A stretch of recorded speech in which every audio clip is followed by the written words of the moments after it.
Welcome back to the Reptiles and Research podcast, hosted by myself, Liam Sinclair, and Ellie Hills. Today's guest is Fraser Gilchrist, who's here to talk about some of his really cool niche breeding projects and his philosophy towards breeding outwards and fostering healthier animals for future keepers to work with. We would like to thank our sponsor, Custom Reptile Habitats. They produce top-of-the-range PVC enclosures, so if you're interested you can find the affiliate links in the show notes or down below on YouTube. If you would like to be more involved with us here on the show, you can join us at Patreon/Reptiles and Research, where you can get involved on group Zoom calls, our Patreon-only Discord, and much more. So if you're interested in that, you can find the links, again, in the show notes or down below. With that out of the way, let's jump into today's episode. Well, thank you very much for coming on, Fraser. Thank you for having me. No problem. Would you like to introduce yourself, please, and introduce yourself to listeners about what it is that you do? My name's Fraser Gilchrist, and some of you may know me as the Handsome Scotsman. Others who don't know me, I currently keep a range of reptiles, quite a small selection of different species, and I try to do them as best I can. And I think that's quite important, that people select maybe 2 or 3 animals that they're really passionate about, and, like I say, trying to do them as best as they can. So of the select few that you mentioned then, what species are you actually keeping at the moment? My collection is pretty much static. I've had the same sort of species for a number of years. I currently keep royal pythons, Angolan pythons, Sumatran pythons, wide-mouth agamas, and Egyptian tortoises. So how many of those species are you breeding versus just keeping? I'm actually fortunate to either be currently breeding or have bred all of the species that I currently keep. I've had quite a good year this year. I've managed to breed the Angolan pythons, the royal pythons, the Egyptian tortoises, which I've had quite considerable success with, and the wide-mouth agamas as well. So this year alone I've bred 4 out of the 5 species that I currently keep. So these are quite some niche species that you're keeping. So the question that I always ask to every guest that we get on that's keeping some weird and wonderful species is, what are your thoughts about species diversity in the UK hobby? As someone that's kept reptiles for now close on 35 years, certainly the diversity of species in the hobby has certainly diminished over the years. It's certainly it was like a mushroom before, and has almost kind of shrunk down to a select few species, which are obviously dominated by your sort of royal pythons and crested geckos, bearded dragons, things like that, your more common species. But certainly there's a comeback, I would say, of some of the more harder to keep or niche species, which is brilliant. I mean, as I say, I've been keeping now for 35 years or so, and I remember some of the species that we now see. For example, the Mexican black king snakes. Years ago, they were pretty common. Now they seem to be becoming more and more rare, and certainly a resurgence in popularity. But yeah, I mean, I certainly think that certain shops up and down the country are putting a real effort into bringing in more, or shall I say, less common species, which were once common in the hobby, which is really fantastic. Yeah, we're really into that. It's funny you mentioned the Mexican black king snakes. I have like 12 behind me. So, 12, yeah, including 10 hatchlings. That doesn't really count, but congratulations. Thank you. We actually had Chaz on, and he's one of the shops that I think are trying to champion diversity in the way that you obviously notice as well. So let's go into Egyptian tortoises quite a bit here, because this is the one that really grabbed both my and Ellie's eyes here. So could you go into a little bit of what they are and their natural history? Sure. Well, let me first of all tell a bit about how I came to have my Egyptian tortoises. I am a member of the European Studbook Foundation, which is a European organisation. I administer the studbook for the sungazer lizard and the armadillo lizard. And through the ESF, the other members knew that I was really very keen on working with the Egyptian tortoises. But financially, I just couldn't afford the sort of price tag of Egyptian tortoises. but I was fortunate enough to be given a couple of years ago 1 male and 3 females by the stud book, which I was extremely fortunate and privileged to receive. And then I purchased my own 1 male and 1 female, which created a nice little group to begin breeding. And as you've probably seen, I've been really very, very successful, almost to the point where they're actually really quite prolific. Certainly in terms of their natural history, they come from, well, they're not really common in Egypt, they're more common in Libya, to be honest. And they're actually found in a sort of strip of land which only extends as far as the sea har extends inland. And they're really very, very dependent on that sea har to obviously give them their diet, their hydration needs. They are actually the smallest Northern Hemisphere tortoise species, and they are actually critically endangered in the wild, and reports are that there's around about only 7,000 in the wild. So I'm really quite privileged and quite happy to be working with them. And the idea for me is not just to keep a species in captivity, but like I said, to try and do that as best I can. And for me, certainly, my aim is to try and make sure that my group is as diverse as possible in terms of genetics. So for me, swapping some of my babies with private or zoological collections is quite important. Unfortunately, there's not very many people actually had success with them. But certainly that's my kind of long-term aim, is to sort of make sure that the group that I'm working with is as diverse as possible, because obviously since Brexit, actually obtaining new animals from the continent, although it's not impossible, it's certainly far more difficult than it once was before Brexit. So obviously the animals we've currently got in the UK, those genetics that are represented in the UK currently could be all that we've actually got to work with, apart from the odd individual that comes in either via confiscations or someone who actually puts in the effort to bring them in from the continent. So you mentioned the sea air being a part of their hydration needs. Is that because it's producing sort of like dew for them to drink from, or? 100%, yeah. I mean, obviously, every animal needs to ensure they're properly hydrated, but for a desert species, that's absolutely vital. I mean, obviously, they simply wouldn't survive in the absolute dry parts of the desert. And what you'll find is in the desert, they actually seek refuge under bushes and holes, etc. And you do notice that in captivity as well, that for hours and hours on end, they'll actually hunker down in the sort of substrate or in the sort of dark, cool areas of the enclosure, and only venture out maybe in the early hours of the morning to get some breakfast, and then in the afternoon as well. So for long periods of the day, you don't actually see them. And I think for me, seeing other enclosures, particularly in a zoo environment where the bushes or the enclosure is actually quite sparsely vegetated, I suppose you could say, or vegetation is quite sparse in the enclosure. And I think for the animals, they're just stressed out continuously, which prevents them from actually settling and breeding.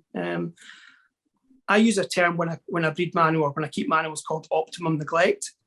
And really, for me, that means setting them up correctly, making sure they've got the best of enclosures and heating and light, food, etc., and then literally just let them get on with it. I'm not trying to blow my own trumpet or anything, but reptiles aren't difficult to breed if you get the conditions right for them. And if you get the conditions right for them, 9 times out of 10, they will breed, they'll do the rest themselves. And that's why a lot of the time when people say, oh, congratulations on your success of breeding, I half-heartedly say, oh, all I do is feed them. And really, once you've got them set up properly, that really is all you really do need to do to them, is to make sure they're fed, obviously watered as well. But yeah, going back to the sea har thing, giving animals that live in a desert proper hydration is far more targeted than it is for a species that comes from the rainforest, because all you really do is make sure their enclosures get moist and you spray it down or whatever. But for a species that comes from the desert, you've got to make sure that the main environment is dry, but that the animals receive proper hydration at certain points of the day or the season or whatever. And that can be the difficult part, and probably one of the reasons why people don't recommend Egyptian tortoises for a beginner or as a first tortoise species, because they're not as forgiving as maybe a Horsfield or a Hermann's to suboptimal conditions. And they can turn a very adverse corner very quickly. And obviously, like most animals, they don't actually outwardly show the fact that they're poorly or ill.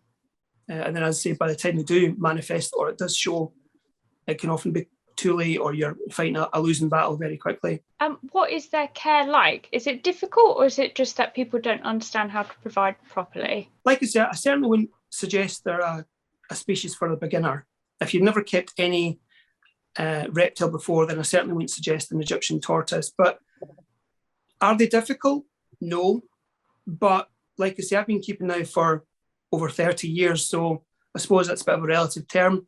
If you're well versed in being able to control, maintain, manipulate temperatures and humidity, given those microclimates within that vivarium, they're not any more difficult than any other species.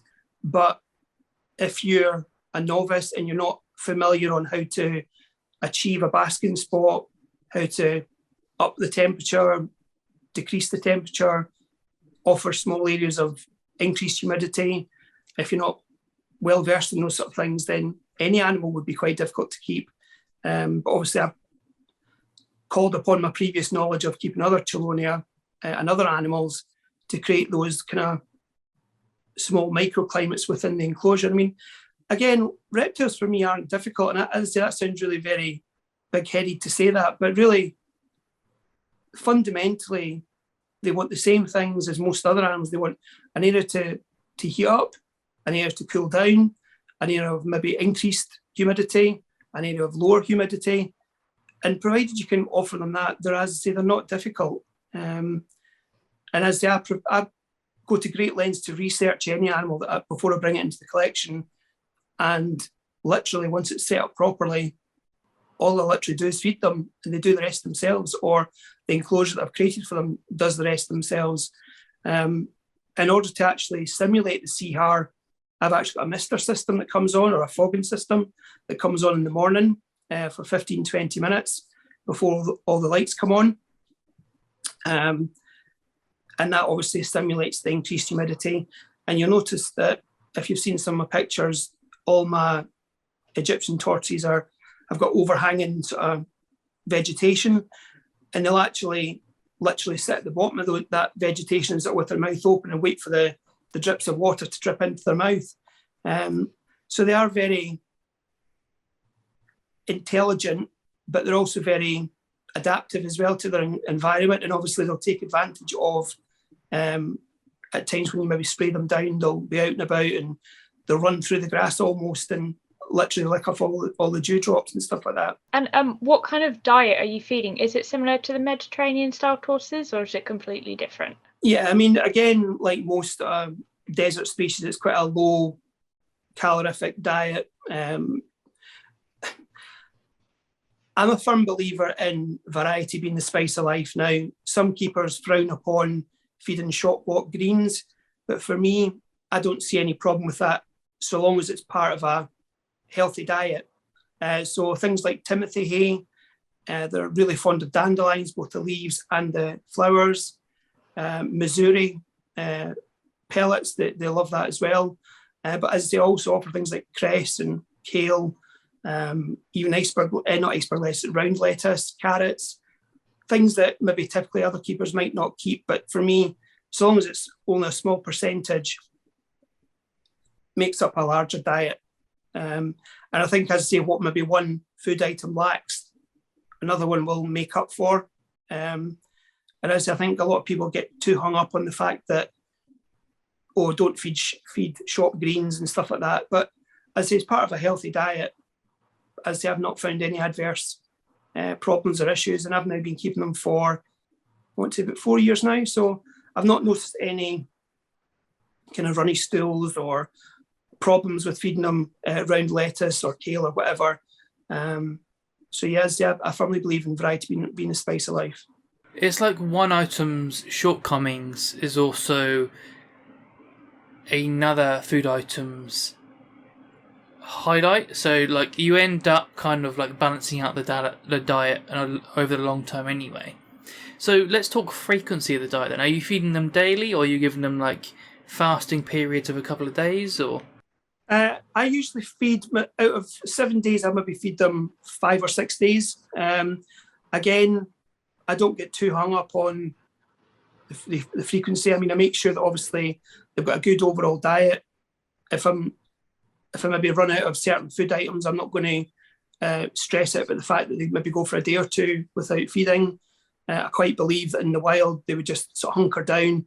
There might be periods of time where it's maybe too hot, too cold, it's raining, or they just don't feel like eating. So I always make sure that they're fed 5 or 6 days out of the week. But as I say, I'm not too hung up on the fact that if one day I can't get outside due to work commitments and get some dandelions or whatever. So no, there's no frequency, or there's no set frequency.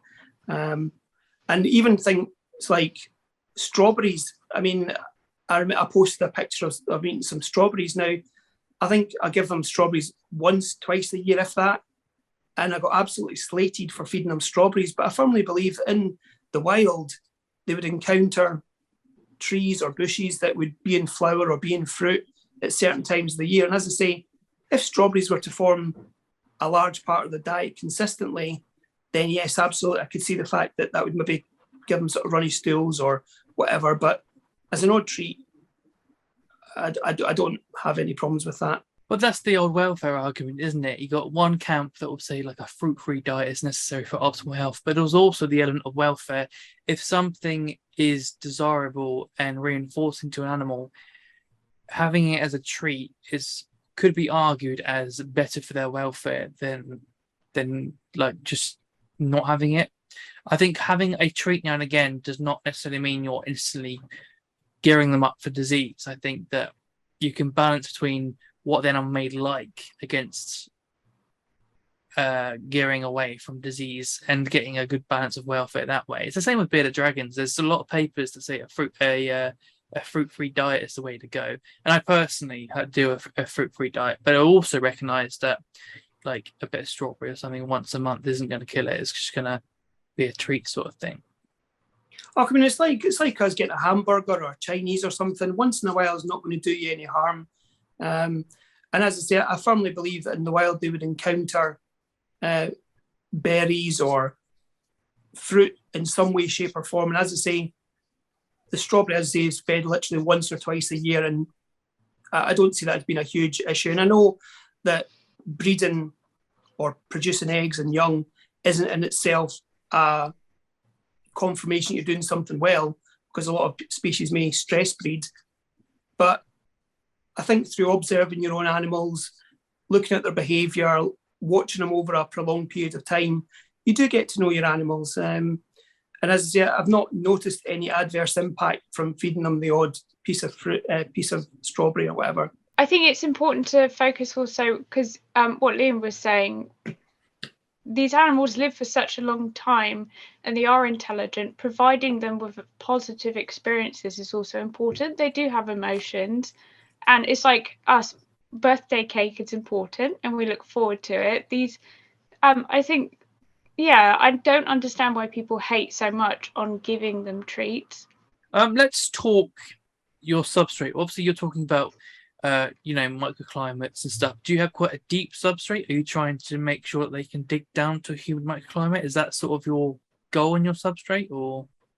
No, not really. I mean, my substrate's maybe only 5 or 6 inches deep. For me, I try to keep things simple, because I think when you try and overcomplicate things, it means there's more things that can go wrong. So for me, their hide is just 2 building bricks with a roofing slate over the top. And just for aesthetics purposes, I've got the sort of grass or the stems of grass coming from those sort of sandwiched between 2 tiles. And that's probably more for my aesthetic pleasing than theirs, but they certainly, I've not noticed them actually dig down the way. They certainly dig into and underneath the slate, which is obviously kept more cool than the surrounding temperature within the enclosure. But yeah, I mean, obviously the substrate is probably deeper, more so for the females, so that when they come to digging to lay their eggs, that's more for their benefit really than anything else, to be honest. So do they need a humid microclimate for those eggs, or do they actually prefer a drier substrate for egg laying? No, they do prefer more moist substrate. I certainly noticed that when the females become restless before they deposit their eggs, they'll dig so often quite a few maybe test holes. And I certainly noticed that when I see them doing that, thankfully I work from home, so I can observe them quite frequently and quite often. And when I notice them actually doing their test holes, I'll spray underneath that slate, and that's their preferred area for where they actually deposit their eggs. I've been quite fortunate to kind of catch most of the eggs being laid. So I very quickly obviously excavate them and then artificially incubate them, because sometimes the eggs may become sort of smashed or crushed from the other animals in the enclosure. So I say it's quite important to obviously get to the eggs before that happens. And thankfully, I think I've only had maybe one or two that have actually unfortunately been crushed. But yeah, as I say, that they do prefer certainly sort of moist sand, something that they can actually dig into that doesn't backfill on itself because it's so dry, something they can actually excavate to create a hole to dig them over, to dig the eggs down into, sorry. Am I right in thinking that this species reaches maturity quite fast compared to other Chelonia? I'm not sure. What I would say is, I mean, I certainly, for all my animals, I usually say to people that I work for a living, so my animals don't have to. And for me, I would much rather slowly grow on an animal, even if it takes maybe 2, 3, 4, 5 years before it gets up to sexual maturity. I would rather grow it on slowly rather than sort of power feed it or trying to get up to size as quickly as possible. I'm not sure. I mean, certainly the males themselves, like most species, they'll become sexually active far quicker than the females. But for the females, I wouldn't consider breeding the females until they're at least maybe 350 grams or so. With these then, obviously you have had success breeding. Is it difficult finding new homes for the offspring? Are you selling to the private hobby, or are you looking for these to go into zoological collections? Is it difficult to sell them? No, it's not. Is it difficult for me to come to terms with letting any go? Yes, it is. That's the difficulty I find, is that I've bred snakes and lizards for a number of years now, and I've never got as attached to little baby animals as I have with these little Egyptian tortoises. So through necessity, I've had to sell some of last year's clutch or clutches. And I always found it a real wrench to actually let any of them go. The ideal situation for me is to actually swap some of my babies with other breeders. But the issue is, I think there's maybe one UK zoo breeding them, and I think maybe only one or two other private keepers keeping them and breeding them on a consistent basis. So that it's actually really quite difficult to find people that I would be able to swap my babies with. So yeah, as I say, there's a lot of people who would like them, and I think they've got a lot going for them in terms of being really quite small. They're not like your leopard or sulcata tortoises that grow huge. An adult female's adult, maybe the size of a cricket ball, and males are quite a bit smaller than that. So they can quite easily be kept indoors, and in fact, they prefer to be kept indoors year round. Taking them inside and outside can actually stress them quite a bit. So they do actually lend themselves quite well to being kept in an enclosure year round. So for that reason, I think they could be quite popular. And obviously someone who's maybe got Hermans or a Spurthide or something is looking maybe for an additional different species to try their hand at. I think Egyptian tortoises would be an excellent idea for them. But as I say, it's just coming to terms with actually selling them or swapping them over. And that's the difficult part that I find. And of course, because they're CITES 1 listed animals, you've got to apply for paperwork to sell them. And I deliberately just don't actually fill out the paperwork, because then when my wife says you need to sell some, I'm like, well, I need to apply for paperwork, and that'll take a month or two, and by that time she's forgotten about selling them, and then no, I just never come round to actually selling them. It's fair enough.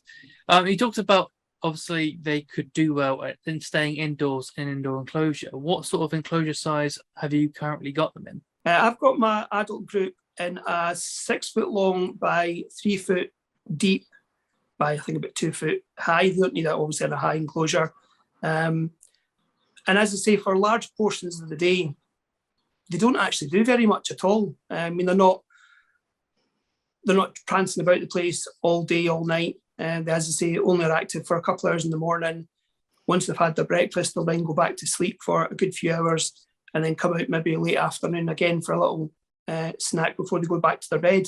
And it was something I was actually speaking to Pete from Reptile Systems about, that during the time that they're inactive, I've got the UV lights blaring away, I've got the heat lamp blaring away. There must be some way to actually switch the lights off so that they're not obviously blaring throughout the course of the day, that they're not actually being used, but still provide them with a kind of day and night cycle. I mean, I've got my lights, I've got the Reptile System dual luminaire, and I have the UV light coming on at 7 o'clock in the morning and going off at 7 o'clock at night. And then the other one comes on at 11 o'clock in the morning and goes off at 2 or 3 o'clock in the afternoon. And that helps to stimulate the intense light of the midday sun. But as I say, for large portions of the day, they're usually hiding away, or they've gone into their little hide that they're not actually getting the benefit of it, other than obviously the sort of visual cue that, oh, it's the middle of the day type thing. They're not getting the benefit of these UV lights that I'm having to replace every 6 months. That if I was able to actually switch them off for a couple of hours, they might extend them by a month or two. You could argue that they are benefiting from it by the fact that, because they are replicating that peak in the day, it is stimulating them to go to ground and replicate those daily cycles. That's true, yeah. So with your lighting, are you using like halogen, metal halide, mercury vapor? What is the situation? The setup is, I've got a standard heat bulb, 100 watt heat bulb, that's not on a thermostat. I set it so that it's actually high enough above the actual substrate to not cause any damage. And directly underneath that, I've got a roofing slate, which is kind of lightly covered by sand. So obviously that retains the heat long after the lights go out. And also they get the benefit of that sort of radiant heat off the bottom of the slate as well. Several years ago, I attended a presentation by Kevin Eatwell, one of the vets up here at the Dick Veterinary College, and he said that tortoises could actually have a heat bulb which was as hot as Hades, provided they had enough room in the enclosure to escape from that heat. And when you think about it, that makes sense for an animal that is predated upon in the wild. If they can come out of their refuge for 5 minutes and get up to operating temperature and then go back to their refuge, as opposed to coming out of the refuge and having to spend an hour basking before they can go back, that's a huge benefit for them. Obviously, the less time they're out in the open means they're less likely to become predated upon. And as they provided your enclosure is large enough, allowing a spot bulb to be as hot as it wants to be, basically within reason, and you can obviously, control that temperature degree by the wattage of the bulb that you use. It doesn't necessarily, in my experience, have to be on a thermostat. And again, that's where experience comes into play. I mean, I would certainly never recommend someone who's new to the hobby or new to animals to use a lighting source that's not thermostated. But obviously for someone that's got a bit of experience, you can then understand how the whole heat cycle works and radiant heats and all that sort of thing. Also within the enclosure, I've got an Arcadia deep heat projector. You know, one of the bulbs there that sort of penetrates into the actual core of the animal. I think that's hugely beneficial as well. And also for the UV light source, as I said earlier, I've got the dual luminaire from Reptile Systems, and as I have them set on a timer, And in the morning, the only other bit of kit I've got in the actual enclosure is that fogger system that comes on 15 minutes before the lights do, and at certain points of the year, it'll maybe sort of just switch on randomly just to kind of create a bit of humidity. I try not to be regimented when it comes to humidity. I mean, I'll sometimes just randomly just spray the enclosure down. I'll maybe offer them water maybe consistently for 2 or 3 days, and I'll take the water away completely for a couple of days and just really kind of try and mix it up so that they're not. I think animals, when they're in captivity, can become lazy and soft. And it's not neglect, as some might think. It's actually making them more robust. I mean, I used to keep fish years ago, and by keeping them at optimum temperatures and optimum conditions consistently, you'd find that if you ever had a power cut, those animals just literally keeled over and died straight away because they just hadn't built up any sort of resistance. Whereas animals that maybe, this sounds terrible, but weren't kept at optimum conditions continuously, did build up a bit of a resistance to suboptimum conditions. And again, that's not to say you sort of deliberately neglect them and starve them of water and food and stuff like that, but it's just being mindful that in the wild, these animals wouldn't receive water every single day of the year. And another thing that people, or certainly tortoise keepers, seem to like to do is to actually bathe their tortoise, literally sometimes every single day. And that just shows a poor understanding of how the internal workings of a tortoise actually works. That if you're bathing your tortoise every single day, you're not giving it a chance to actually process that food that it's actually taken in. It's basically evacuating its bowels before it's actually getting a chance to take the goodness out of that food. And although people might think, oh, I want to give it a bath every day because it's keeping it hydrated and all that, that's not always required. And as I say, I think a lot of tortoises now are being almost killed with kindness. I think reptiles are far more robust and far more hardy than we actually give them credit for. And as I say, that's not to say that you neglect your animal, certainly not. It's all about understanding your animal, thinking how they've evolved over millennium to sort of be at the top of the, well, in some cases at the top of their food chain. I mean, sailors used to, so I'm led to believe obviously wasn't around at that time, but sailors used to take tortoises on voyages because they would last for months and months and months. And I don't believe during those voyages that the sailors were actually feeding them or giving them water. I think they were obviously just packaging them up as they took them from the land and just letting them run about the ship until it came time to actually eat them, as I don't believe they were giving them water or food during that course of that time. Do you think you have a slightly different viewpoint when it comes to keeping, because you're doing the stud books and you're thinking about them going into collections and where your offspring might end up with the chance to go back? You're thinking, I've got to keep them robust because they've got to survive in the wild. I'm not naive enough to think that the animals that I've bred in captivity will ever go back out into the wild. To me, that would be the utopia. And if ever there was a release program, I would be absolutely 100% involved with that. And I would be quite happy to donate 80, 90, maybe even 100% of the babies to that project. But as with many species, until the actual issues that face the animals in the wild are addressed and rectified, going back out into the wild just really isn't an option, certainly for the Egyptian tortoises. The land that they were once common on has either been developed or people have actually gone out and literally wiped the landscape clean of tortoises. And it's really quite uncommon now to find them in Egypt. The last kind of stronghold, if you could call them that, is in Libya. As a utopia-wise, I would certainly love to send animals that I've bred in captivity back out into the wild. But to answer your question, do I think it's maybe because I've got a different approach or understanding? Well, yes and no, I suppose. I mean, I try not to anthropomorphize my animals, but in the same vein, I try and think to myself, well, what would I like, or challenge myself to sort of try and keep them as best as I can. And I'm not adverse to people come to, oh, see that way you're keeping it, I would rather, you might have better results by doing it this way or doing it that way.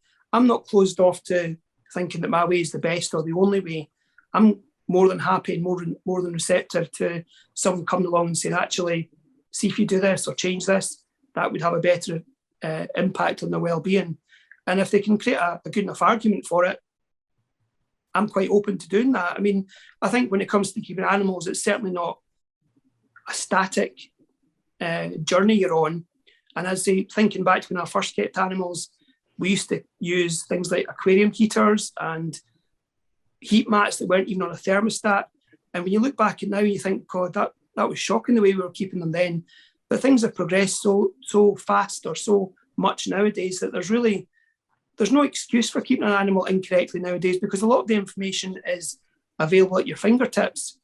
And I think as well, as much as we might go into this later on when it comes to Royal Pythons, but as much as people might decry people that keep Royal Pythons, there has to be some acknowledgement that without the money that's involved in certain species like Royal Pythons, for example, the big manufacturers wouldn't have invested the time and money into bringing out these new products if there wasn't that financial incentive for them to do that. So again, as I say, nowadays there's absolutely no reason for someone to keep an animal incorrectly or poorly, certainly in my opinion anyway.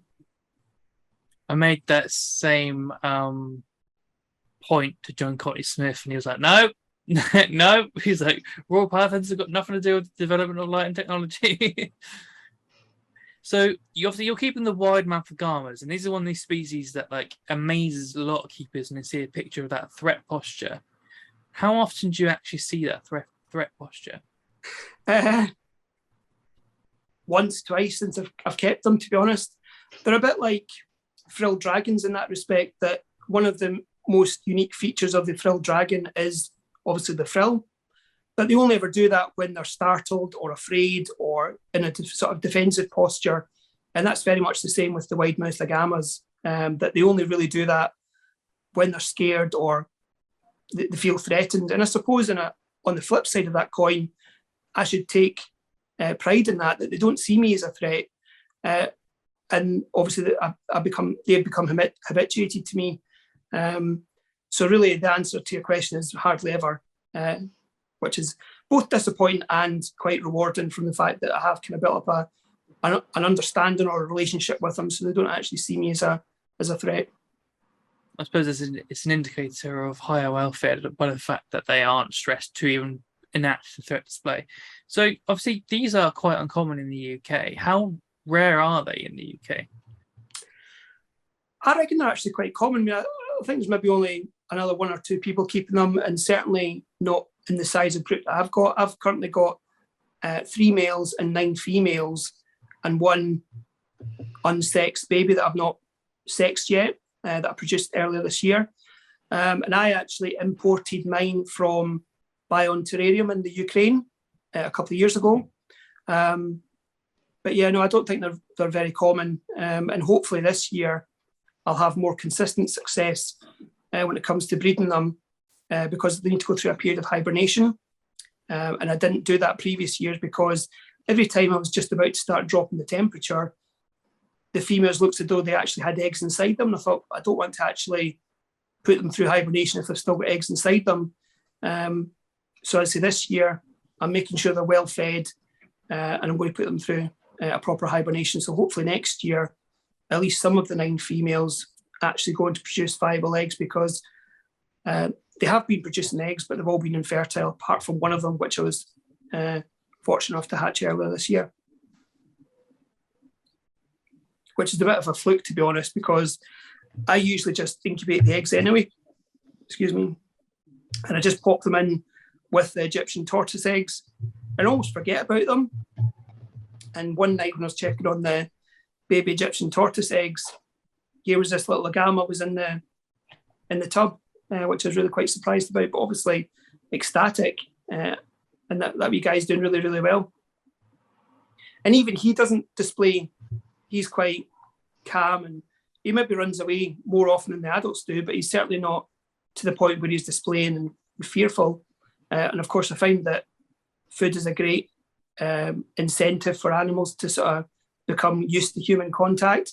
And all of my animals, although they were originally wild caught, albeit a number of years ago, all my animals are quite happy to have their chin stroked, their back scratched, and as all of them will literally take a cricket or a mealworm from my hand. So that shows that they're not stressed out to the max. Yeah, there's a bit of positive reinforcement there with the food aspect, isn't there? In terms of their care, what does that entail? Are they an arid species? Absolutely. They come from like the deserts of Azerbaijan and Uzbekistan, places like that, where it's really very, very dry. They can obviously go to huge highs in terms of temperature, but also in the winter time, it gets quite cold as well. So they do need to go through a brumation period to obviously stimulate the males, especially to produce viable sperm. They'll mate quite readily throughout the year, but obviously the male needs to produce that viable sperm in order to fertilise the eggs. And as I say, without that winter cool down, that just doesn't happen. As I say, although the females will go through the motion of producing eggs, the eggs are, well, I can't say always because as I managed to hatch one, but 99 times out of 100, they're all infertile. So what temperature are you brumating them at then? Honestly, I've not actually brumated them just yet. As I say, previous years when I was going to brumate them, I noticed that the females looked really, really quite swollen in the back end. I thought, I don't want to put them into brumation if the females are still gravid, because obviously those sort of cooler temperatures would either cause the eggs to go off in their stomach. So as I say, I've not actually brumated them yet. This will be the first year that I do start that brumation cycle and hopefully produce viable eggs next year. So do you have a target temperature to get them down to, or? I'll be honest with you, I'm still doing my kind of research and speaking to people that have kept the species before. As you know, hibernation stroke brumation can become sometimes quite tricky and can be quite often the time when people lose their animals because either they've not stepped down the temperature gradually enough or they've done it not cool enough.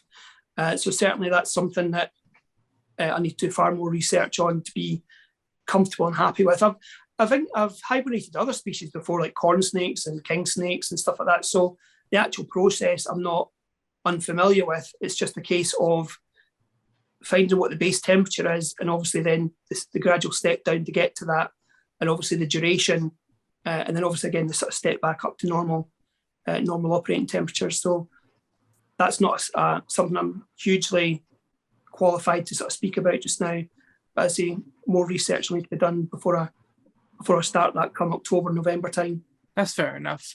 So is there an interest for these in the UK hobby, or do you feel like keepers are sleeping on this species? Well, personally speaking, I think they are sleeping on it, but I've always been of the opinion that, as I say, I've been keeping for 35 years, and I think I was guilty in the past of trying to keep up with the Joneses and try to keep species that everybody else liked. And maybe 15 years ago, I thought, hold on, I'm going to keep animals that I like. Doesn't matter whether someone likes them, whether someone thinks they're common, rare, whatever. If I like them, that's really the whole point of why we got into reptile keeping in the first place. Not to get involved with the politics or the sort of one-upmanship that sometimes is blighted this hobby. I'm of the believer that it doesn't matter whether you keep a corn snake or whether you keep a Bolian's python. If you're keeping it well, you should be proud of that. And for me, as I say, whether they become popular or whether they're not, that's not really going to influence my keeping decisions. I think, as I say, though, I think they should be common or should be more popular. But as I say again, once people realise that they don't really display very much, that might not be as common as or in demand as they maybe once should have been or were. Do you think, because you said that all of yours are wild caught, because no one is breeding them in captivity, that big wild caught label, it just puts people off? Absolutely. I mean, I think, like you say, the whole stigma of wild caught maybe comes from several years ago, when literally wild caught meant this animal was half dead, skinny, riddled with parasites both internally and externally. I think nowadays wild-caught animals, people realise that there's no value in going to all that effort to bring an animal in from the wild and to not look after it whilst it's in transit or at the exporters or at the importers. There's no value in doing that. And I think nowadays, provided they're ethically sourced, they've been looked after, I don't see any problem with wild-caught animals. I don't think wild-caught animals are for everybody. I think you've got to have a degree of competency before you can take on a wild-caught animal, because certainly a wild-caught lizard or a wild-caught snake isn't the same as a captive bred animal. It's established and feeding. I think you've got to go there with your eyes open, basically, not under the illusion that this animal is of the same quality as a captive bred animal. But as I say, the animals that I got came from Bion Terrarium in the Ukraine. And obviously, unfortunately, with the way things are in the Ukraine at the moment, the chances of more wide-mouth agamas coming out of Ukraine is pretty unlikely, certainly for the foreseeable future. So I think that I'd done the right thing by getting as large a group as I could afford at the time and getting multiple males and multiple females to try and establish them in captivity. And hopefully, if I can, as I say, get a good season next year, then there should be no reason for people to actually go and get them from the wild, that there'll be a decent resource in captivity that people do want to work with them. Then I'm going to have not only a few animals to offer, but also from different groups of animals that hopefully the genetics there are wide enough or robust enough to kind of make sure I can offer animals of different parents. So obviously the other species that you keep is Angolan pythons, and this is obviously one of Ellie's favourite species. Obviously this is a species that is pretty much ignored compared to raw pythons, and they're very similar to raw pythons. How do you feel that they differ to royals, in your opinion, behaviourally? Visually, they're similar, but that, to be honest, is actually where the similarities end, in my opinion.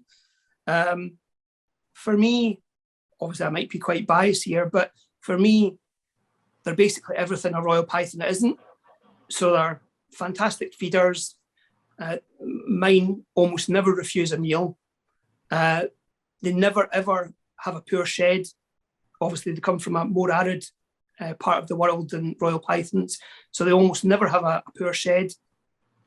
They're not as shy as royal pythons. They're certainly far more switched on, and they don't suffer fools gladly. And by that I mean, if you're a bit hesitant when you go and pick them up, they will bite. But if you're confident in holding them, picking them up and working with them, as I've not found, and again, I probably sound really quite biased when I say this, but I've not really found any negative points about them, to be honest. And obviously they've got those kind of raised scales, which make them quite unique and quite cool, in my opinion. I mean, we've had the same things said about them from Laurie Tarini, who's a friend of the podcast. So they seem to be a really outgoing species by comparison to raw pythons, at least. So you touched upon them being from a more arid environment. What is the natural environment like, and where are they from? Well, like the name suggests, they come from Angola. And obviously Angola certainly previously had its issues with internal fighting and stuff like that. So really, the founding animals that came from Angola initially, the numbers was relatively few. So I've actually got 6 animals here. I've got 2 males and 4 females. 5 of my animals are all from different breeders throughout Europe. And one of the females I bred a couple of years ago that I kept back for myself. So I've tried to obtain animals, and this goes for all my animals, that it'd be really quite easy to get a pair of animals that are brothers and sisters. But for me, that doesn't really do any benefit to the animals or to future keepers. I don't think they'll thank us in years to come when you've got brothers and sisters bred multiple generations. I would far rather get animals from different breeders. And as I say, although the founding animals might be closely related, because as I say, the number of animals exported initially were relatively few, I've, as I say, tried to actually obtain animals from different breeders to try and keep that gene pool as diverse as possible. Yeah, I'm a really big fan of that approach. I've tried to do a similar thing. Obviously, you have said that you've got so many. So what is their setup like? I have a fairly simple setup at the moment. My wife and I were actually going to be moving house. And previously I kept all my animals in vivariums. But practically having a room full of vivariums wasn't really indicative to actually selling a house. So I actually downgraded all my animals to rubber tubs. And I know you're all going to say, oh, boo, rubber tubs. But they're all the 70-litre tubs. And I said that was only ever a kind of temporary measure until we moved house, and also then upgrade them back up again. So at the moment, they're still in those tubs. As I say, hopefully this year I'm going to upgrade them all back to what they were previously, because we've now decided not to actually move. But yeah, they're absolutely fine. And as I say, I know there's the whole vivarium versus rubber debate and stuff like that. And for the most part, I'm absolutely for vivariums more so than rubs. But certainly for a short-term period, I've not noticed any adverse impact for them being in the rubs, whilst, as I say, we were actually going through the process of moving house and stuff like that. But as I say, now that we've decided not to move, I'm going to sort of start upgrading everyone again. And thankfully, this year I've been really quite successful with the Angolan Pythons, which has meant that I will have that sort of money to do that, which is kind of quite fortunate. So cost-wise, how much is an Angolan Python in the UK market? There's quite a bit of debate about pricing, not only for the Angolan Pythons, but for most species. What is an animal worth? And I think that's a really very difficult question to actually answer. So I can only tell you what I price my animals at and what I value my animals at. What someone else values their animals at, that's entirely up to them. But for me, this year I was selling male babies for £600 and females for £800, or a pair for £1,300. So, but I mean, if you were to ask me how much my adults are worth, yeah, a breeding female, a breeding male, I don't know. It would depend how badly somebody else wanted it, to be honest. I mean, not that I'm in the market to sell, but to me, well, all my animals are priceless because they're my animals. But if I was to put a monetary figure on it, I reckon a breeding female would be, I don't know, £1,500 maybe or something. I don't know. That's just a pure guess. I don't know how true it is, but I was reading somewhere that they're more vulnerable to power feeding. So in royals, we can get, well, terribly, but you can get them up to breeding weight really quickly. And they were saying that with this species, it does take that full 4 years. You can't rush it. Is that true? Oh, 100%. I think, as I said earlier, that really visually, the similarity between the royal, that's where it ends. If you power feed an Angolan Python, which to be honest is really incredibly easy to do because they're fantastic feeders, and literally you could feed them 3 or 4 times a week, and it would probably take 3 or 4 times a week. But, and again, this is with every animal, that an obese animal that's power fed and gets up to weight or up to size within a relatively short period of time isn't, in my opinion, a healthy animal. And as I keep going back to this whole, I work for a living so my animals don't have to. If my aim was to make my millions from breeding animals, then I'd probably be far more aware of how many feedings I was giving them to bring them up to that size quicker. But for me, my females were, I think they were 6 or 7 years old before I actually paired them up together. Because really, as I say, I just didn't feel as though they weren't big enough to carry a clutch of eggs. And as I say, I don't mind waiting an extra year or 2 or 3 or 4, or if they never breed, then it's no skin off my nose. I've always got an eye to better what I have, or to make sure that the pairings I've got are compatible. But if, as I say, a pairing doesn't happen, or a female or a male, well, I've had a male, for example, that had to have his hemipenes amputated. And although for a breeding aspect, that meant that he wasn't any use for that anymore, because he was still my pet, I kept him and he lived out his life with me. So they're not a business asset, they're absolutely pets. And as I say, if they don't produce for me, then it doesn't really matter. And people say, oh, what's your secret to breeding? And really, there's no secret. Like I say, if you have animals that are mature, they're well fed, the conditions you keep them in are optimum, then as I say, they'll do the rest themselves. And I firmly believe that if I had a single-minded approach to breed every single animal, then I'd be far more conscious of things like manipulating nighttime temperatures and light cycles, etc. But to me, this sounds really flippant, but for the Angolan Python, certainly, I put them together. I keep the male and the female together for a month, and then I separate them, and that's it. I don't hover over them like many breeders do to wait and see if they lock up or that. I put them together for a month. They don't get fed for the month, and then they come out, and that's it. They never see each other again until the following year, or in my case, I only breed every second year. Excuse me. So I give every animal a year off breeding. So this year I managed to breed 2 of my Angolan Python females. So those 2 will miss next year. And I say we'll breed potentially the following year if I decide to do that. And do they maternally incubate? Do you allow them to do that? Yeah, they will do if given the opportunity, like all pythons will. But again, like most other species, that during the incubation process, the female won't actually feed. And although she probably wouldn't have any adverse impact on her health for doing that, I mean, let's face it, they've been doing it for millions of years without any issues. But for me, I just prefer to take the eggs away from the females, because you've just got far more control over the temperature during incubation for the actual eggs themselves.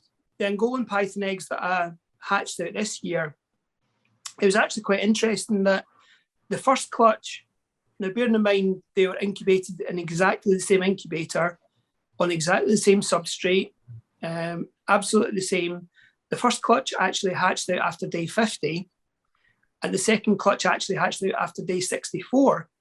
So that's like 2 weeks of a difference, which to me was quite fascinating. That another thing, I never, ever, ever, ever cut my eggs. I always allow them to to split the eggs naturally. Now, again, some people might be for that or against it, but my opinion is, when it comes time to breed an animal, you're trying to better what you've either got or better for the species in general.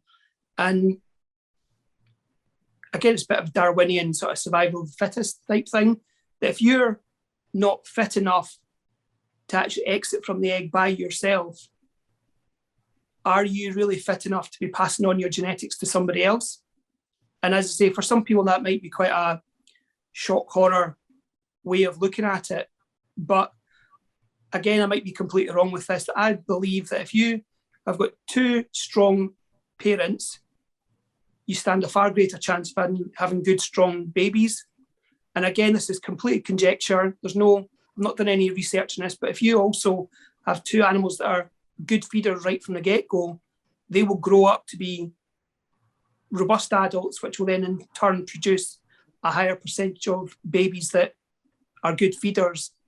As I say, for me, breeding animals is all about trying to produce robust animals that are strong and healthy.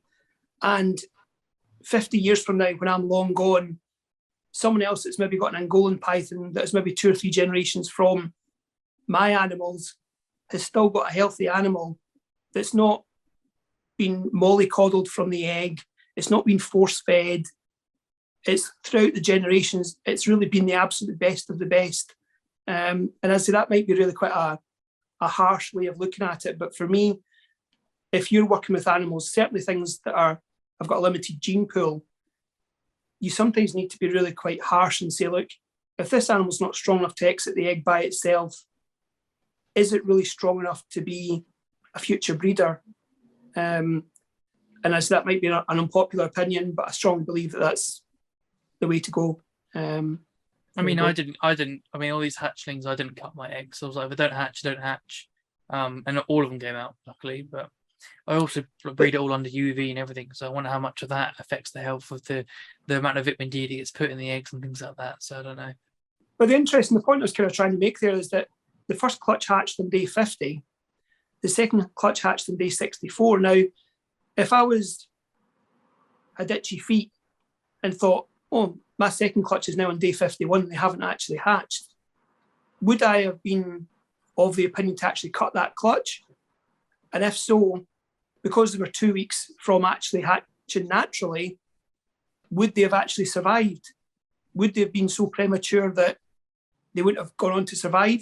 I don't know is the answer, but because I don't own a pair of egg cutting scissors, I let them hatch naturally, and as I say, they all came out perfectly fine. So obviously, conversely, you have raw pythons. So yeah, they are very much a bread and butter species compared to some of these rare species that you are keeping. What draws you to raw pythons? Like I say, I mean, I've kept royal pythons now for not necessarily continuously, but that royal pythons were one of the first species I kept all those years ago. Obviously, when it was just the normal sort of wild type morph that you could get, and I really enjoyed keeping royal pythons. And obviously now you can be a bit more kind of expressive when it comes to the different colour palettes that you have. And I suppose when it comes to things like the Egyptian tortoises and the Angolan pythons and the Sumatran pythons, their colour palette is pretty much wild type, what you'd find in the wild. So for me, the royal pythons allow me to kind of express myself almost, I suppose, and that sounds really cheesy to say that, but you can actually pick a colour palette that you really like and try and create that, or a pattern mutation that you really like, try and create that and incorporate it into different colour palettes. And as I say, for me, the royal python is a wonderful species to keep. And as I say, from many aspects, it's a bit of a shame that they've got the stigma attached to them. But as I say, for me, I really enjoy keeping royal pythons as well. So obviously, you are enjoying breeding morphs. How does that come into how you other parts of breeding where you are breeding for diversity and whatnot? Are you only selecting dominant morphs that you want to work with, so you don't have to dip into recessive inbreeding? Or no, for me, I actually only work with recessive traits for royal pythons. I try to it'd be really easy to sort of have one of this, one of that, one of the next thing. But for me, I try and actually keep the number of genes that I'm working with really quite small. And I've only really want to work with 5 main genes. And again, even although they're recessive, I still try and actually make sure that the parents are from different breeders, the genetics are as diverse as possible, creating hets, for example, that are obviously from different breeders, and just trying, although as I say, morphs are kind of the end thing, I still try and follow the same principles, that the animals that are produced are not only visually appealing, but also they're robust and healthy animals as well. And again, I think it goes back to the whole, in 2 or 3 generations time, animals that I've produced will still be hopefully healthy and not inbred to the extent that they've got shark jaws or kinks or neurological issues or whatever. And again, it sounds really cheesy, but I think when someone decides to become a breeder of any animal, you take on the responsibility of bringing new life into the world. And again, as I say, as cheesy as that sounds, you've almost got to play to an extent God. And I need to watch what I say here, but make sure that animals that are imperfect don't go on to sully the gene pool. And again, that for many people might be quite a hard pill to swallow, and people say, oh, we're not working with animals in the wild and everything we do in captivity is artificial and all that sort of thing. But I keep thinking to myself, if you were to maybe think back the way to maybe 4 or 5 generations ago, if animals were being bred that were really very, very poor examples of a particular morph or species, and we were getting the dregs of those breedings, would we be quite appreciative of those dregs? No, we probably wouldn't be. We'd probably be quite angry that people didn't actually take the time and effort into breeding animals to make sure the animals they were producing were of a good standard. I mean, let's take pastel royal pythons, for example. We all know there's good quality pastels and there's poor quality pastels. But years ago, people used to just put any old pastel to a normal because you could. And I think very much nowadays, we're actually seeing the negative part of that, that some pastels you see, you're actually hard pushed to actually see the quality in that animal from a visual point of view, of course. They might be perfectly healthy, but from a visual point of view, you might be hard pushed to actually see the actual pastelness in that animal. Whereas had someone 2 or 3 generations ago picked the absolute best of the best to pair together, it's almost like line breeding, I suppose. You're picking the best animal or the best male to go with the best female to produce the best offspring. And I firmly believe that by concentrating your efforts on 2 or 3 different species and doing them well, you become known for producing animals that are quality. I mean, again, I'm not trying to blow my own trumpet or anything, but I would like to think that if someone is looking for Angolan pythons, I would come somewhere in that conversation. Oh, by the way, I know Fraser Gilchrist, he has Angolan pythons and he's got diverse genetics and he produces animals on a semi-regular basis. So it's not a case of being big-headed, it's being proud of what you're doing, and not just doing it kind of because you can. I mean, it doesn't take a genius to put 1 male and 1 female together and produce a load of babies, but it does take a wee bit of thought and planning to pick the best animal, go to the best breeders, import animals if you can, pass up animals if they're not really what you're looking for. I mean, for example, my Sumatran pythons, I've purposely tried to get the blackest of the black animals to pair together to produce more black animals. And that's not, as I say, being big-headed, that's just me being purposefully selective when it comes to sourcing the founding animals. And again, the first step of being selective, or first step of producing good animals, is being selective when you actually start bringing the adult animals together. I've got this book called Cult of the Budgerigar, and it's a really 1930s guide by a breeder who's talking about like culling things and only breeding for health and culling out things that he termed was constitutional weakness, is what he termed it for. This sort of rigorous, calculated breeding for rigor and robustness, I think that, especially in the Royal Python world, is quite rare nowadays. I mean, I'm not trying to decry anybody. Well, let's speak about Royal Python breeders, for example, just now. I'm not trying to call out anybody, but for me, if you've got a facility of 500 females and 150 males, for me, I don't see how that's being selective and producing the best of the best. I see that almost as the scattergun approach. Now, you could argue, well, that's 500 quality females and 150 quality males.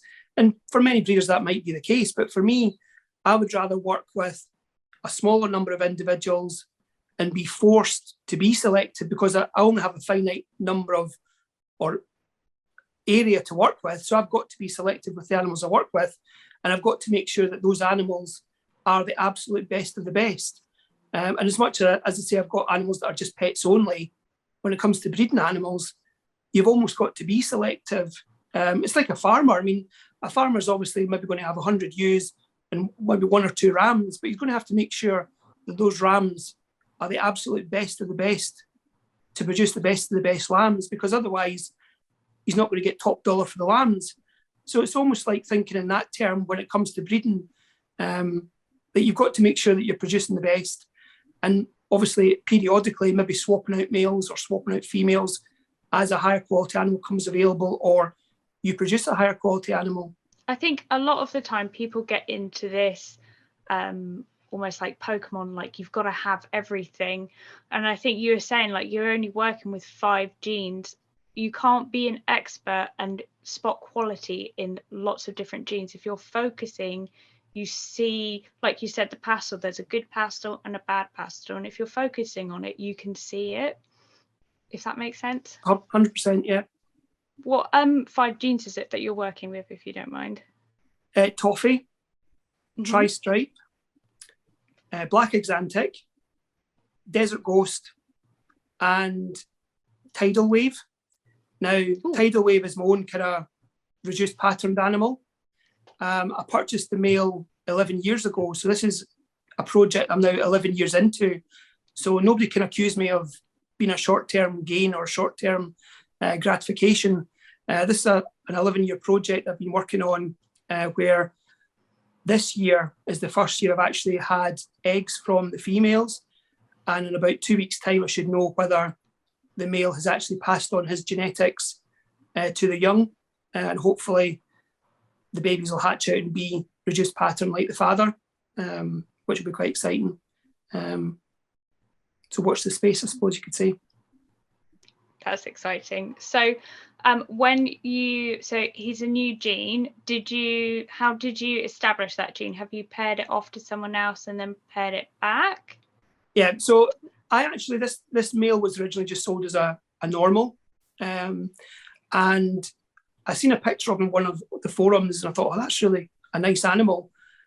And as you do, you sort of think, right, no, I can't afford it, or my wife's never going to let me get it. So I tried to forget about it, but then found myself keep on going back to it time after time. And a week or two had passed and no one had actually purchased it. And I thought, you know what? I'm just going to get it. And it's much easier to ask for forgiveness from the wife than it is to ask for permission. So I purchased him and I paired him up to a normal female. Then I kept back all the babies from that clutch. I think I gave away one or two of the babies to a friend who was wanting some babies for his grandson. I gave them away just for free because they were visually normals. And I kept back a couple of females and a male. And I've grown up the females and they've been paired back to the father this year. So again, people say, oh, you're breeding father with daughter. But if it proves out, then that'll be the only inbreeding I'll do. I'll then obviously try and outcross them once I've been able to determine whether the genetics are they're hereditary or not. And again, like I say, if I was solely interested in making loads of money, I'd have paired him to 5 or 6 different females just to get as many young as I could. But partly because I only had one female at the time, partly because I'm not really interested in being a mass producer because I work full time and I never understand these keepers who work full time. They've always got a family, a wife, kids, whatever, and they've got a collection of 500-600 animals. I don't know how that's possible to give every single animal optimum care. Anyway, I digress. So I'd kept back the young females that he'd produced and I've paired them back to the father. So I've got 2 females or two of his daughters that produced some eggs this year. And hopefully, as I say, in a couple of weeks' time, they'll either prove genetic or not. So it'll either be a boom or bust. But again, like everything, I'll be more than happy if I produce healthy offspring. And as I say, it's just a bit of a pet project, I suppose you could say. There's no, so as I say, no one can accuse me of being short-term gratification. It's kind of a long-term project. We'll wait and see how it pans out. So are you breeding, how are you keeping these animals? Are you breeding in Vivaria? No, I'm keeping them in tubs at the moment. As I say, I had to downgrade everybody because it was far easier to sling a curtain over the tubs than it was to try and hide 15, 20 vivariums from somebody coming in to view the house when we're going to try and sell it. So obviously you've been doing this for decades. Were you always keeping in tubs, or have you stepped back from the vivariums to? No, as I say, I used to keep them in vivarium, and I really enjoyed keeping them in vivaria, and I certainly would advocate keeping animals in vivarium. Now, previously, when I was keeping them in enclosures, there wasn't the whole UV lighting, etc. But that's certainly the way I'm going to go down when I upgrade again, is to actually incorporate UV lighting and stuff like that. I'm not sure if you're familiar with Bob Applegate in the States. He has a sort of dual type enclosure where he has a vivarium on top and then a tub on the bottom that you can slide out. Mm-hmm. And that's certainly the design I'm going to go for I used that previously with great success, and that kind of took away the whole vivarium versus tub argument, because they used both of them. And that's certainly the route I'm going to go down. And thankfully, as I say, by selling the baby Angolan Pythons, that's given me the money to actually upgrade everybody again, which I'm really quite excited about. But yeah, as I say, keeping animals isn't a destination. Isn't a destination. It's almost a journey. And if you can continually improve and continually strive to actually keep your animals in a better way than you did the previous year, then I think that's the way it should be forever and for everyone.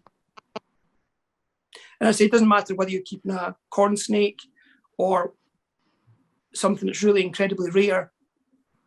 If you're keeping them in as best as you can and the animals are thriving, then I think that's the most important thing.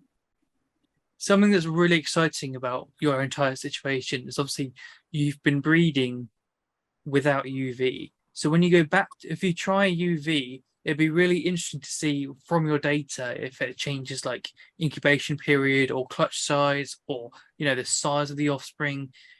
Because obviously there aren't many breeders who have done it and then tried it and then compared the data from before and after. It's always been either someone keeps with UV versus someone that doesn't. And obviously there's genetic factors that will come into play. So you can't really say that these ones, you get what I mean? It's because it's the same animals. Absolutely. That'd be really interesting data. Yeah, absolutely. I mean, also, I suppose there's another side to that argument that if it ain't broke, don't fix it type thing. And this year especially, I think every keeper's going to have to weigh up how they're going to keep their animals going forward, especially with obviously the increase in energy prices, etc. I mean, certainly for me, I would like to have obviously UV lights, basking bulbs, all that sort of thing in every enclosure. But there's also having to sort of weigh up, well, hold on. At the moment, as things stand at the moment, without that, I'm like £15, literally about £15 every couple of days on electric. If I was to house all my animals in UV and lights, how much would that increase to? And can I financially support that? Or do I have to think about maybe reducing the size of my collection to make sure that the animals that I do keep are given increased sizes of enclosures and better enclosures? I mean, certainly that's probably a dilemma that most people will have to consider over the next 6 to 12 months. That's really interesting that you're going to be breeding in that way. Obviously, having the Applegate style will give them so much choice and agency. So it'll be interesting to see how they use those environments. Are you maternally incubating the Royals as well? No. Again, I have in the past, as I say, I've bred various different python species in the past, and I have incubated them maternally before, but I find that it's just far easier, and you have far more control over the temperatures and humidity if you artificially incubate them. That I may in the future, just for the joy of it, actually just do some maternal incubations, but certainly not this year. So obviously you mentioned that you're keeping Sumatran pythons. Everyone's really aware of blood pythons, but obviously these are different species. So how do they compare, and obviously what sets these apart from bloods? They are pretty much the same, to be honest. I mean, there's 3 species of bloods. There's your Brongus, your Brittensteini, and your Curtis. And the black bloods are the Python Curtis. And as I say, they were previously called black bloods, and a lot of people might still refer to them as black bloods, but they are, to give them a proper name, Sumatran pythons. And as you, even within the Sumatran python genus, you get your mahogany head animals, you get your chrome-headed animals, and you get your black sort of melanistic animals. And I try and work with just the melanistic ones, and try and breed for darkness, basically. And I call it my black magic project. And I say that's just really to breed the darkest of the dark animals, because that's the ones I favour. And I say, not that they're anything any way superior, just as I say that's the ones I prefer. And as when it goes going back to sort of line breeding and choosing the best of the best animals. That's, as I say, the best ones, as far as I'm concerned. That's fair enough. So what is their setup like? Are they going to that same sort of tub situation as well, or that's fair enough? Yeah. Again, I use, you'll have seen, the internal rabbit runs, or the rabbit hutches, the internal ones in the house. It's almost like big trays. I use them, and again, they'll get the vivarium on top with the hole cut in the bottom that can go between the two. They'll get that as well. So is there much of a demand for these in the UK hobby, or are the babies? Do you think the babies are going to be easy to move on, or? Again, I never really kind of pay that much attention. Obviously, the last thing you want to do is to produce a big, huge number of animals and then no one want to purchase them. But again, I would like to think that I keep animals first and foremost that I like. But secondly, if someone was looking for good quality animals, and when it came to Sumatran pythons, I would hope that, again, not just me, but there's a number of other breeders that, because I do keep just a small number of animals, that people wouldn't get to know me for producing those kind of quality animals. One question that I did want to ask you was, is there any future plans of what species that you are looking to work with? Yeah, anybody that knows me knows that I would like to keep some Bolian's pythons. They, for me, are the pinnacle of snake keeping. In reality, can I afford, I think it's about £8,000 per animal? Not really. So if any of your listeners want to donate a pair or a couple of males and a couple of females to me, then I'll try my best to breed them for you. Yeah, I mean, Bolian's pythons, I'd say, for a long, long time have held a bit of an enigma for me. Like I said earlier, I don't really think animals in general are difficult to breed. It's just providing them with that correct environment that promotes breeding, and they'll do the rest themselves. And I think when it comes to species like Bolian's pythons, for example, sometimes people get them with false impressions that they're going to keep them for 2 or 3 years, they're going to breed them, sell the babies and make their millions, when in actual fact, 2 or 3 years might be just the settling in process. You need to maybe keep them for maybe 8, 10, maybe even longer than that for them to feel comfortable and for you to cycle them, get them to good body condition, all that sort of thing. And as I say, I think a lot of people maybe lose interest quicker than maybe they should do, and then the animal gets sold on to somebody else, and they then take that 2 or 3 year time to settle in, and again, they don't breed, so again, they get passed on to somebody else. I mean, I just don't think sometimes for things like Bolian's pythons, for example, they're given that opportunity. But of course, I do see the point whereby if you've invested £16,000 in a pair of animals, you might be quite keen to actually get a return on that £16,000.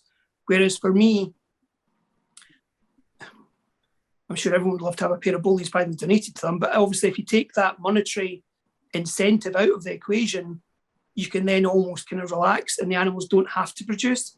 And I think when you get into that status, the animals are allowed to condition themselves, they're allowed to settle, and there's not the onus on the animals to breed. I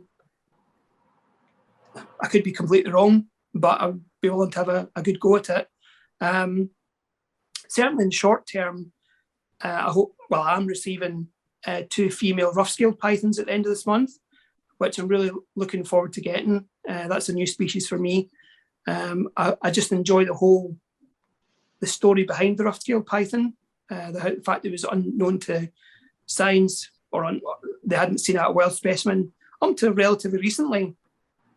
We're going back to the late 70s, early 80s.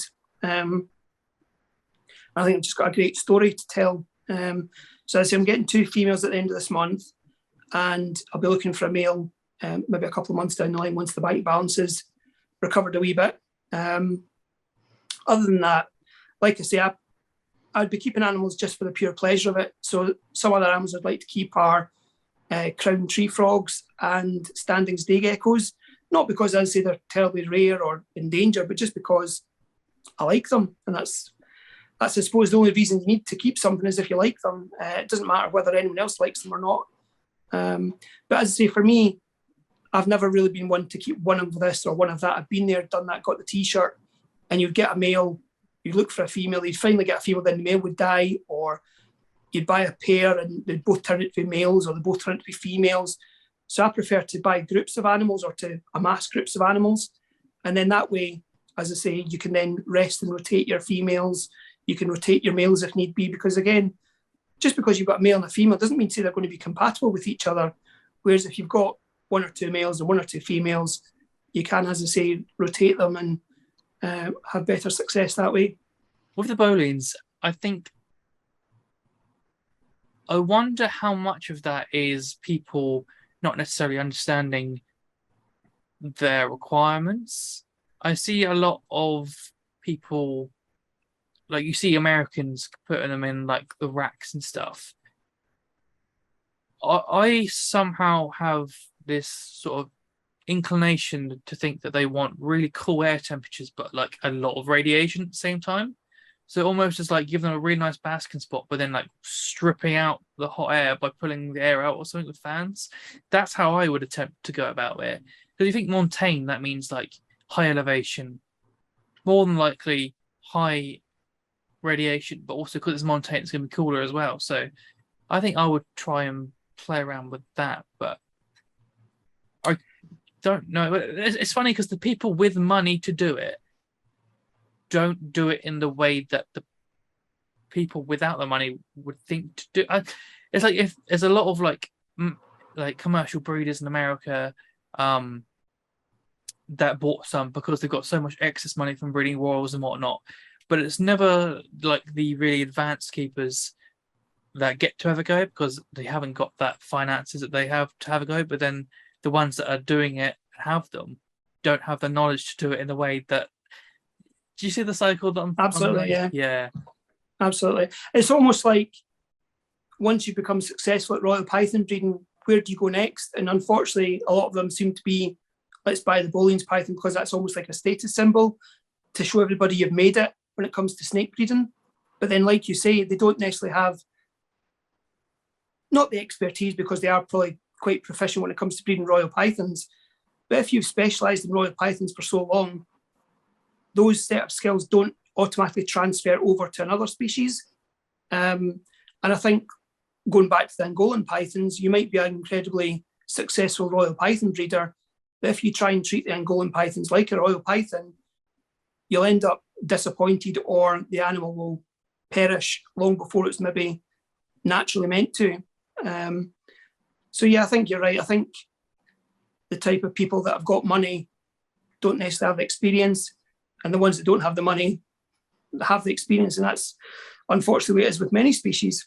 I think they're stuck in that hard place as a species because you said that price tag is so high, the average person can't get hold of it, which isn't necessarily a bad thing because at the moment they're all wild caught, so we shouldn't be having lots of them. But then because they are such a high price tag, the people can't invest in them properly. So they're on that difficult situation at the moment. Yeah, I mean, for all my species, as they've got 2 males and 4 female Angolans, 2 males and 2 female Sumatrans, and then I think about 3 or 4 males and 6 or 7 female Royal Pythons. And obviously with the Tortoises and the agamas, I like to have multiple males and multiple females. So for me, if I was to follow the same theory or the same route when it comes to Booleans, I'd be looking for at least 2 males and 2 females. And I just don't have £32,000 burning a hole in my pocket. I think even if I did have, I would almost be scared every morning looking in on them for fear that they'd actually just keeled over and died. I mean, how do you have that conversation with your partner? Oh, by the way, see that £8,000 snake we bought just the other week there? Well, it's dead.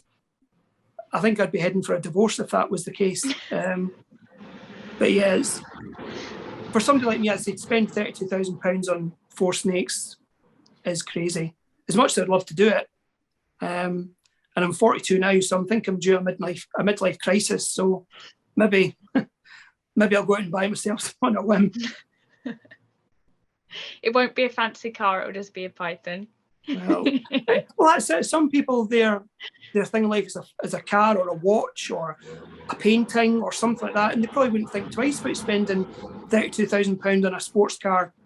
But for something that's living, that could potentially die, that's just a different prospect entirely. But like you say, that's where the problem starts, because people are scared to invest the money to work with them.